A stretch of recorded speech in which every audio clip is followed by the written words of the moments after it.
Am I the a-hole for leaving my mom at the airport with no ticket and no plan? This still weighs on me. Some background. My mom was abusive growing up. It got bad enough that at 12, I left home through the courts and moved in with my dad. That decision fractured our family. On the court paperwork, under name of child, she wrote something like, "I have no son." I've carried that with me ever since. I had little contact with her after that. Briefly at 17, again in my early 20s, and not consistently until much later. I'm now almost 40. I spent over 20 years drinking heavily and finally got sober in 2018, which is when I made an effort to reconnect with my family, including my mom. She's closer to 70 now and has zero contact with 2 of her 3 kids. Reconnecting wasn't easy.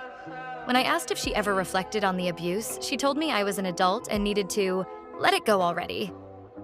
That was a turning point. I realized any forgiveness would be one-sided. If I wanted peace, it was on me. Since then, our relationship has been rocky but present. We've had family reunions and even traveled overseas together for 3 weeks. We argue often, usually over small things, but we stayed in contact until this. Last summer, I invited her to my city to see a band she's loved since I was young. The plan was simple. She'd arrive on Wednesday. We'd go to the concert on Thursday. She'd fly out to visit my sisters on Friday, and I'd leave early Saturday for my own trip. She agreed. When she arrived, she mentioned she'd only bought a one-way ticket and would book the Friday flight later. That made me uneasy.